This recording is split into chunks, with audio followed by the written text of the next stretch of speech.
Muy buenos días, bienvenidos de nuevo a Negocios Televisión, bienvenidos al espacio de las noticias. Miramos ya la actualidad a las últimas horas, pendientes por supuesto de la decisión de Pedro Sánchez, pendientes también de nuevos avances por parte de Rusia en Zaporilla, apuntando también a que el futuro del presidente ucraniano, de Volodymyr Zelensky, está sellado en un momento en el que Ucrania y Estados Unidos precisamente quieren sellar un acuerdo de cara a los próximos 10 años. Les contaremos también cómo está la situación en Oriente Medio, en el Mar Rojo, donde se esperan ataques por parte de Estados Unidos en Yemen, al menos esto es lo que apuntan los hutíes, y pendientes también de Polonia, que esperan un ataque por parte de Rusia en los próximos años. Pendientes de todo esto, empezamos mirando al presidente del gobierno español, a Pedro Sánchez, como saben, anunciado a través de una declaración institucional que seguirá en el cargo como presidente. Este lunes terminaban los 5 días de plazo que el propio Sánchez había dado para comunicar su continuidad o no en el cargo. El presidente se había tomado estas jornadas de reflexión ante lo que decía que era una campaña de acoso y derribo que considera que han tomado contra él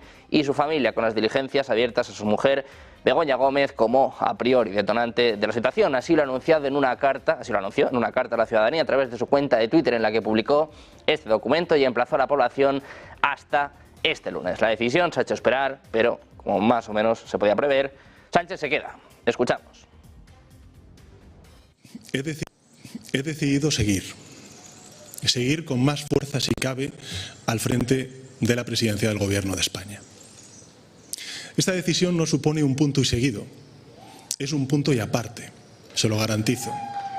Por eso asumo ante ustedes mi compromiso de trabajar sin descanso, con firmeza y con serenidad, por la regeneración pendiente de nuestra democracia y por el avance y la consolidación de derechos y de libertades. Asumo la decisión de continuar con más fuerza si cabe al frente de la presidencia del Gobierno de España. Nosotros también seguimos y volcamos la mirada ahora en Oriente Medio, donde siguen las conversaciones en Egipto para intentar alcanzar un acuerdo entre Israel y Hamás. La delegación del movimiento islamista se encuentra en el Cairo. Según France Press, no ve grandes problemas en la última propuesta de Israel. Por el lado israelí, el primer ministro Benjamin Netanyahu se encuentra en medio de las presiones dentro del gabinete de guerra. Uno de sus ministros, el de Finanzas, le exige que ultime la ofensiva sobre Rafah o amenaza con disolver la coalición. Por otro lado, desde Washington, el presidente Biden ha hablado con Netanyahu de la posible tregua y el punto prioritario, que es a priori la liberación de rehenes. Biden rechaza la ofensiva terrestre. La propuesta de 6 semanas amaga con atrasar la entrada en Rafah. Precisamente Israel asegura que está dispuesto a atrasar un ataque contra Hamás si se puede llegar a un acuerdo para asegurar la liberación de los rehenes israelíes. Hamás dijo durante el fin de semana que estaba estudiando una nueva propuesta de Egipto e Israel, que según los informes llevaría a un cese de los combates y una mayor retirada de las fuerzas israelíes de Gaza a cambio de la liberación de 2 o 3 docenas de los israelíes que tomaron precisamente los del grupo militante de Hamás el pasado 7 de octubre. Israel ha comenzado los preparativos para la evacuación civil de Rafah, la ciudad más meridional de Gaza y el último centro de población controlado por Hamás, antes de un ataque previsto que podría producirse en las próximas semanas. Sin embargo, el ministro de Asuntos Exteriores de Israel ha señalado este fin de semana que el gobierno aceptaría posponer la amenaza de incursión en Rafah, que alberga a más de 1 millón de palestinos desplazados, si se concretara un acuerdo de alto el fuego para rehenes. Seguimos mirando a Oriente Medio. Hablamos ahora de la posición por parte de Francia. Declaraciones del ministro de Asuntos Exteriores francés, Stéphane Sejourne. Ha dicho este lunes que las conversaciones sobre un alto el fuego en Gaza estaban avanzando mientras unía al secretario de Estado estadounidense Antony Blinken en Arabia Saudí en un impulso diplomático para aliviar la guerra entre Israel y Hamás. Espera que Sejourne sostenga conversaciones en Riad con ministros de países árabes y otros países occidentales, así como con el presidente de la Autoridad Palestina, Mahmoud Abbas. Dice el ministro francés que las cosas están avanzando, pero que siempre hay que tener cuidado en estas discusiones y negociaciones. Además advierte, dice que la situación en Gaza es catastrófica y que necesitamos un alto el fuego. Miramos también al Mar Rojo. Les contamos que los hutíes están monitorizando los supuestos preparativos por parte de Estados Unidos por una campaña aérea generalizada contra Yemen, que también incluirá un ataque terrestre, lo que informa este lunes el periódico libanés Al-Akhbar, afiliado a Hezbollah, citando fuentes dentro de la milicia alineada con Irán. Según el informe, el asalto terrestre será llevado a cabo en parte por facciones leales a los Emiratos Árabes Unidos en más de un frente. También se afirmó que recientemente Israel llevó a cabo un ejercicio militar en el que participaron Arabia Saudí y otros países árabes en la base aérea de Al-Dafra en los Emiratos. Por su parte, Estados Unidos, el ejército de Estados Unidos ha dicho este domingo que había atacado 5 drones no tripulados sobre el Mar Rojo que presentaban una amenaza inminente para los buques estadounidenses de la coalición y mercantes en la región. El Comando Central de Estados Unidos no dijo en el comunicado si los drones fueron o no destruidos. Pendientes de más incidentes en el Mar Rojo, UNTO dice haber recibido un informe de incidente a 54 millas náuticas al noroeste de Moja, en Yemen, según la Agencia de Operaciones del Comercio Marítimo de Reino Unido. Está apuntando este lunes a que ha recibido un informe de un incidente a 54 millas náuticas al noroeste de Moja, en Yemen. Dijo que las autoridades están investigando y agregó que se recomienda a los buques transitar con precaución e informar de cualquier actividad sospechosa a la UNTO. Hablamos también de Corea del Norte. Ha criticado a Estados Unidos por suministrar misiles de largo alcance a Ucrania. Es lo que informa este lunes el medio estatal KCNA, citando un comunicado del Ministerio de Defensa. En las últimas semanas, Estados Unidos envió secretamente misiles de largo alcance a Ucrania para su uso en su batalla contra Rusia, según apuntaba un funcionario estadounidense. El domingo, el director del Departamento de Asuntos Militares Exteriores del Ministerio de Corea del Norte, en una declaración, dice que Estados Unidos ha suministrado en secreto misiles de largo alcance a Ucrania, lo que ha provocado inquietud y preocupación en la comunidad internacional. Añade que Estados Unidos nunca podrá derrotar al heroico ejército y el pueblo rusos con las últimas armas o apoyo militar. Los lazos militares entre Pyongyang y Moscú están creciendo, lo que Estados Unidos y sus aliados ven como una escalada de tensiones en la península de Corea.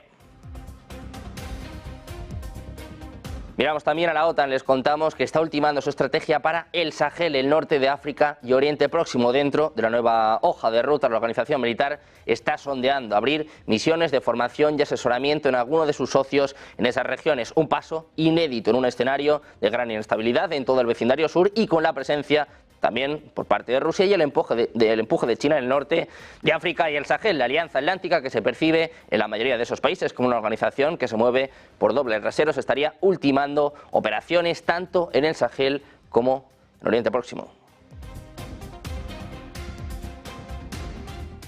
Miramos también a Europa, hablamos del alto representante de Asuntos Exteriores de la Unión Europea, Josep Borrell, ha afirmado este domingo que los 27 apoyarán a Ucrania hasta que Putin decida parar la guerra, algo que dice no sucederá pronto, sino que probablemente haya que esperar a las elecciones en Estados Unidos para saber el futuro de este conflicto. En un panel de la reunión especial del Foro Económico Mundial que arrancó en Riad y se prolonga hasta mañana, Borrell reiteró el compromiso de la Unión Europea en respaldar a Ucrania en la guerra contra Rusia, sin importar la inversión presupuestaria que esto represente. Decía Borrell, nosotros seguiremos apoyando a la gente en Ucrania. Y quien pregunta cuánto dinero gastaremos en la guerra. Dice, nos comprometimos en apoyar a Ucrania para que resista hasta que Putin decida parar la guerra, pero no creo que esto pase pronto.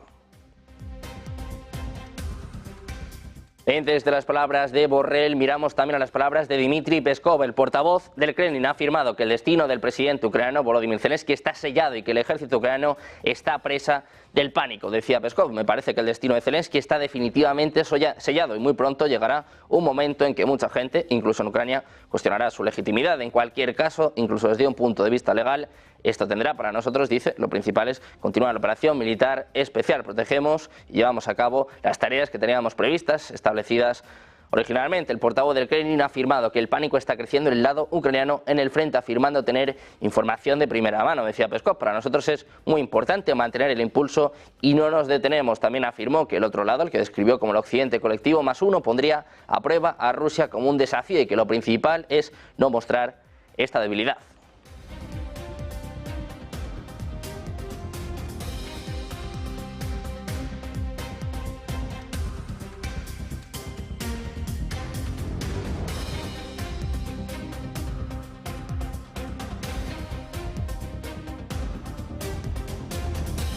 Un Peskov que hablaba del occidente colectivo. Hoy precisamente hay una reunión por parte de las principales élites donde también está compareciendo en estos momentos el secretario de Estado de Estados Unidos, Antony Blinken. Escuchamos. Lead anywhere.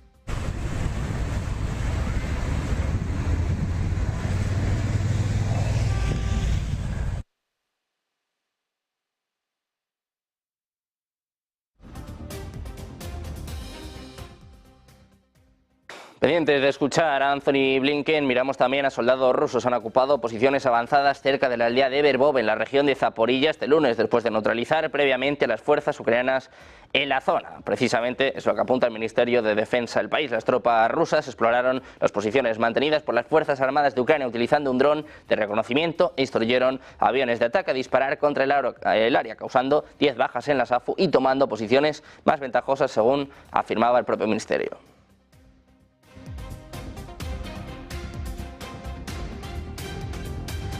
Por su parte, los ministros bálticos denuncian que la interferencia del GPS atribuida a Rusia corre el peligro de provocar un desastre aéreo. Una advertencia que han lanzado este fin de semana después de que la interferencia con las señales de navegación obligara a 2 vuelos finlandeses a dar media vuelta a mitad del viaje. Los ministros de Asuntos Exteriores de Estonia, Letonia y Lituania han advertido por separado este fin de semana sobre los peligros de la interferencia del GPS en la región del Mar Báltico, que ha aumentado en las últimas semanas. El jueves y viernes, 2 vuelos de Finnair desde Helsinki a la ciudad de Estonia de Tartu se vieron obligados a parar por la interferencia del GPS, a dar media vuelta y a regresar a Finlandia al no poder navegar con seguridad hasta su destino previsto. Según el Ministerio de Exteriores de Estonia, consideran que lo que está sucediendo con el GPS como parte de las actividades hostiles de Rusia. Definitivamente dice que van a discutirlo con sus aliados.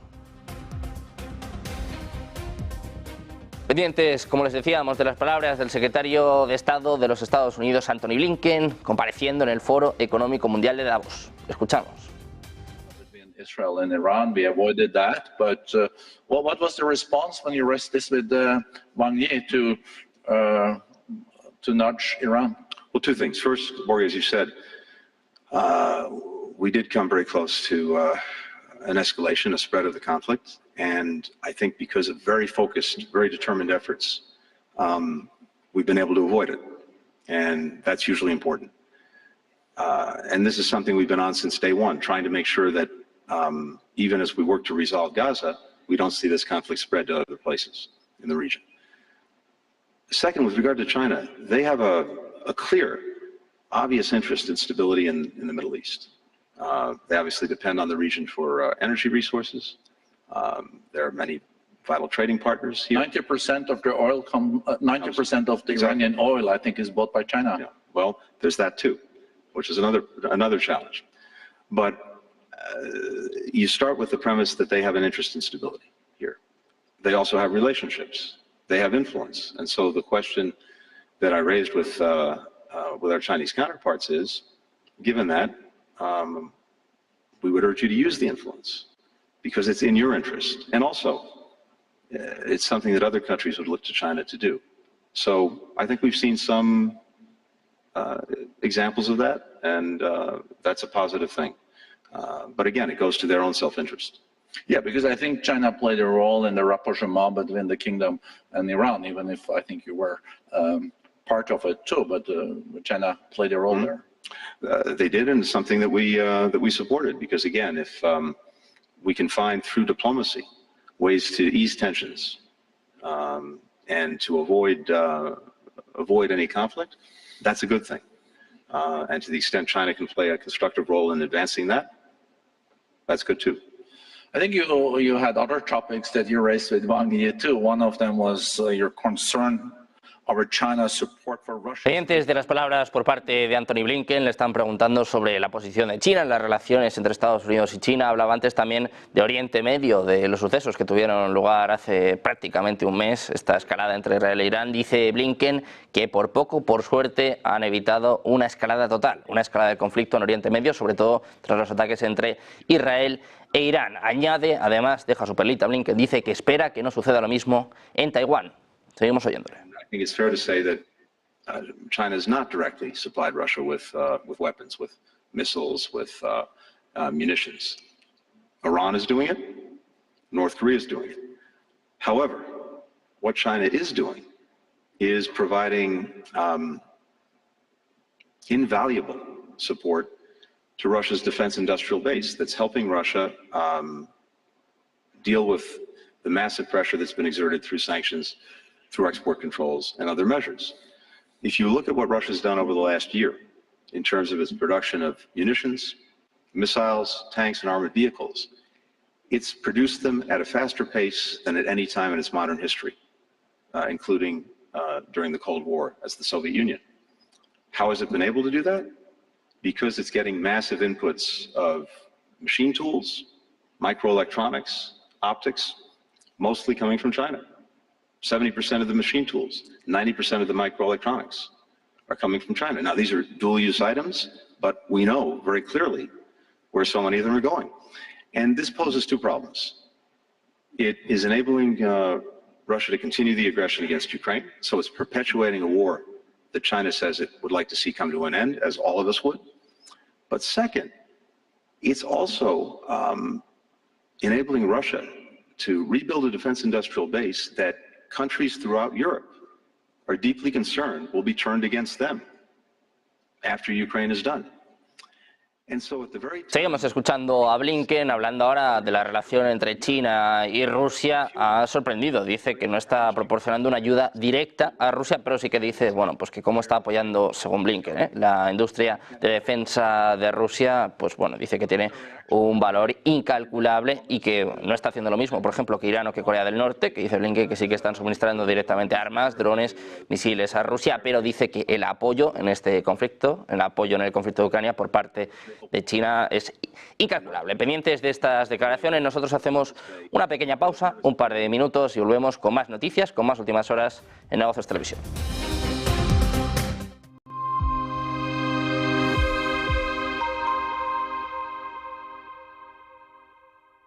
El arranque de 2024 está siendo en general positivo en el plano macroeconómico. Bajo esta coyuntura, pensamos que estos son los tres factores a monitorizar en este segundo trimestre del año.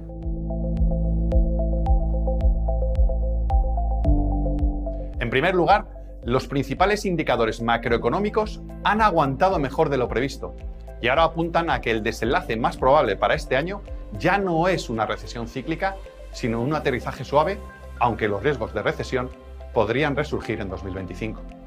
En segundo lugar, este entorno macro permite una mayor tolerancia al riesgo y estamos sobreponderando la renta variable a la vez que reducimos la renta fija por las expectativas de recortes de tipos hacia junio en Estados Unidos y un poco antes en Europa. El motivo es que la inflación subyacente sigue siendo demasiado elevada como para poder recortar tipos en el entorno actual. Y por último, pensamos que las valoraciones en el mercado americano están cada vez más forzadas en la parte alta del mercado, pero encontramos oportunidades en pequeña y mediana capitalización. También nos gusta Japón, por la mejora del gobierno corporativo y los sectores impulsados por factores estructurales como la industria y la tecnología.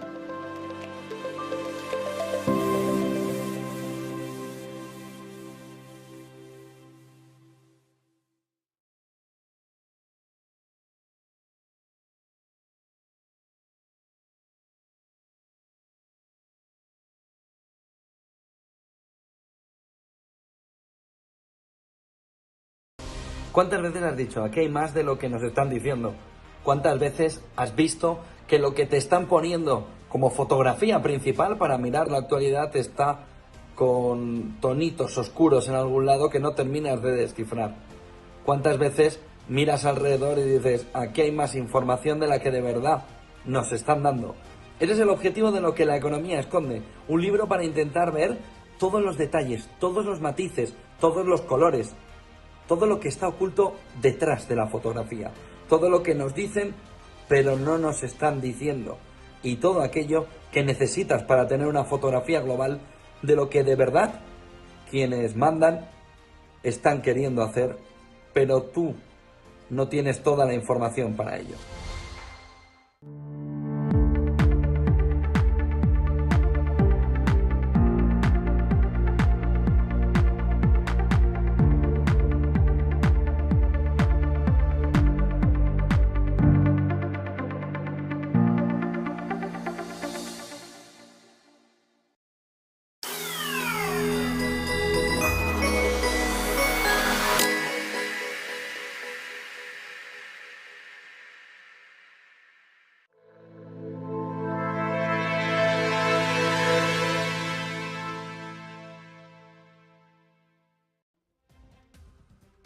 Ya de vuelta en Negocios Televisión, pendientes de las últimas horas, de toda la información, ponemos el foco ahora en Rusia. Los bancos occidentales en Rusia que pagaron 800 millones de euros en impuestos al Kremlin el año pasado. La cifra representa un aumento de 4 veces respecto a los niveles anteriores a la guerra y se produce en un momento en que aumentan las ganancias de los prestamistas europeos que aún se encuentran en el país.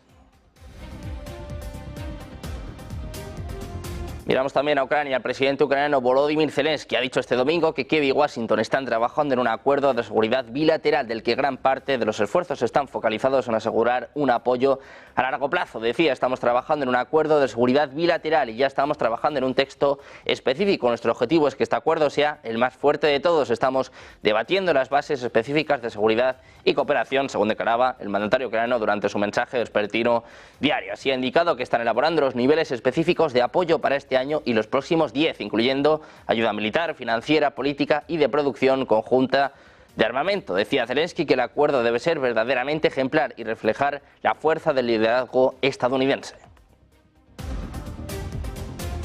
Hablamos también de Polonia. Manifestantes polacos han desbloqueado todos los puntos fronterizos con Ucrania este lunes por la mañana. Es lo que apuntaba un portavoz de la Guardia Fronteriza ucraniana en una transmisión en la televisión. Decía, afortunadamente hemos desbloqueado todas las direcciones en la frontera con Polonia. Es lo que apuntaba el portavoz de la Guardia Fronteriza sobre el fin del bloqueo de todos los agricultores polacos. Agregó que los camiones que transportan productos de cereales seguirán enfrentando restricciones.